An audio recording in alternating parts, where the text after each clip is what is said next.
Punjabi radio USA लेके आया है ताई फिनो दियां तत्तियां।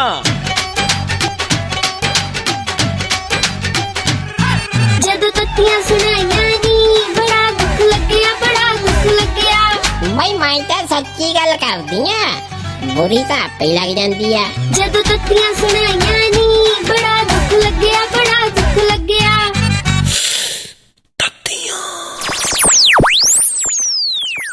ना कुड़ा फमीलिया च बोलदी बालदी नी कुड़ा की गल होगी?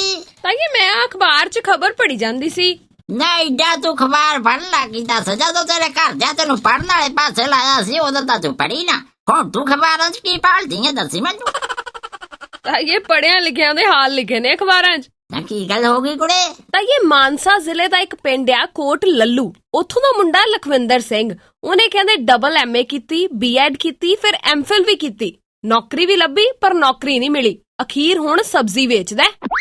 नी बल्दे कुड़े इन्ना पढ़ लिख के वही सब्जी बेचदा बंदा है। ਤਾਂ ਇਹ ਕੱਲਾ ਪੜਿਆ ਲਿਖਿਆ ਹੀ ਨਹੀਂ, ਕਹਿੰਦੇ ਦਿਨ ਰਾਤ ਪੜ੍ਹਾਈ ਕਰਕੇ ਉਹਨੇ ਖੇਤਰ ਦੇ ਵਿੱਚ ਪਹਿਲਾ ਦਰਜਾ ਵੀ ਲਿਆ ਪਰ ਤਾਂ ਵੀ ਨੌਕਰੀ ਨਹੀਂ ਮਿਲੀ। अच्छा कुड़े फिर? ਤਾਂ ਇਹ ਜਦੋਂ ਕਾਲਜ ਚ ਪੜਦਾ ਸੀ ਤੇ ਕਹਿੰਦੇ ਉਸ ਟਾਈਮ ਉਸਨੇ NSS NCC ਤੇ ਖੇਡਾਂ ਵਿੱਚ ਵੀ ਵਿਸ਼ੇਸ਼ ਮਾਰ ਕੇ ਮਾਰੇ। BEd ਕੋਰਸ ਦੌਰਾਨ ਉਹਨੇ ਕਾਲਜ ਚ ਬੈਸਟ ਐਥਲੀਟ ਦਾ ਵੀ ਖਿਤਾਬ ਜਿੱਤਿਆ। ਮਤਲਬ ਕਹਿੰਦਾ ਇਹਦਾ ਕੁੜੇ ਬਈ ਮੁੰਡਾ ਪੜ੍ਹਾਈ ਲਿਖਾਈ ਚ ਵੀ ਚੰਗਾ ਸੀ ਤੇ ਭਾਈ ਸਾਹਿਬ ਖੇਡਾਂ ਚ ਵੀ ਚੰਗਾ ਸੀ ਹੈ। ਤਾਂ ਇਹ ਕੱਲੀ ਪੜ੍ਹਾਈ ਤੇ ਖੇਡਾਂ ਹੀ ਨਹੀਂ, ਇਸ ਤੋਂ ਬਾਅਦ ਮੁੰਡਾ ਨੌਕਰੀ ਵੱਲ ਨੂੰ ਵੀ ਹੋਇਆ ਪਰ ਤਾਂ ਵੀ ਲੱਭਿਆ ਉਹਨੂੰ ਕੱਖ ਨਹੀਂ। ਕਹਿੰਦਾ ਵੀ ਐਵੇਂ 3-4 ਹਜ਼ਾਰ ਰੁਪਏ ਦੇ ਜਿਹੜੇ ਫਾਰਮ ਆ ਉਹ ਭਰਨੇ ਪੈਂਦੇ ਆ ਤੇ ਉਹਦੇ ਬਦਲੇ ਸਿਰਫ ਧੱਕੇ ਹੀ ਲੱਭਦੇ, ਹੋਰ ਕੁਝ ਨਹੀਂ। ਨਾ ਭਾਈ ਇਹ ਤਾਂ ਕੋਈ ਨਵੀਂ ਗੱਲ ਨਹੀਂ ਨਾ, ਉਹ ਤਾਂ ਸਾਰਿਆਂ ਨਾਲ ਹੀ ਐ ਹੁੰਦਾ ਆ ਦੱਸ।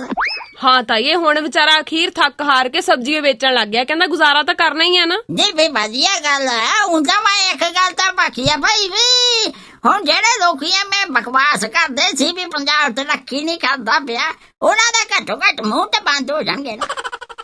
ਇਹ ਤੂੰ ਕਿੱਧਰ ਨੂੰ ਤੁਰ ਪਈ? ਮੈਂ ਤਾਂ ਸਹੀ ਗੱਲ ਹੀ ਕਰਦੀ ਆ। ਦੇਖ ਪੁਰਾਣੇ ਜ਼ਮਾਨੇ ਹੁੰਦੇ ਕੁੜੇ ਜਿਹੜਾ ਕੋਈ ਅਨਪੜ੍ਹ ਹੋਣਾ ਉਹਨੇ ਵੀ ਪਿਓ ਨੇ ਆਖਣਾ ਵੇ ਤੂੰ ਸਬਜ਼ੀ ਵੇਚਣੀ ਆ, ਵੱਡੇ ਹੋ ਕੇ ਜਾਂ ਡੰਗਰ ਚਾਰੇਗਾ, ਹੋਰ ਤੂੰ ਕੀ ਕਰਨਾ। ਹੁਣ ਤੂੰ ਆਇਆ ਦੇਖ ਲਾ ਭਈ ਐਵੇਂ ਪੜ੍ਹਿਆ ਹੈ, ਏਡੀਆਂ ਪੜ੍ਹਾਈਆਂ ਕੀਤੀਆਂ, ਆ ਜਿਹੜੀ BEd ਕਰਦੇ ਆ ਖੜੀ ਮਾਸਟਰ ਲੱਗਣ ਨੂੰ ਕਰਦੇ। ਹਾਂ ਤਾਂ ਇਹ ਦੇਖ ਲਾ ਇੰਨੇ ਬੜੇ ਬੰਦੇ ਜਿਹੜੇ ਸਬਜ਼ੀ ਵੇਚਣ ਡਏ ਆ, ਇਹਦਾ ਮਤਲਬ ਤੇ ਫਿਰ ਵਿਕਾਸ ਹੀ ਹੋਇਆ ਨਾ ਵੀ ਸਬਜ਼ੀ ਵੇਚਣ ਵਾਲੇ ਨੂੰ ਵੀ ਇੰਨਾ ਪੜ੍ਹਨਾ ਲਿਖਣਾ ਪੈਂਦਾ ਪੰਜਾਬ ਚ। ਬਈ ਮੈਂ ਤਾਂ ਸੱਚੀ ਗੱਲ ਕਰਦੀ ਆ, ਬੁਰੀ ਤਾਂ ਆਪੇ ਲੱਗ ਜਾਂਦੀ ਆ। जदों तत्तियां सुनाइयां नी बड़ा दुख लग्या, बड़ा दुख लग्या।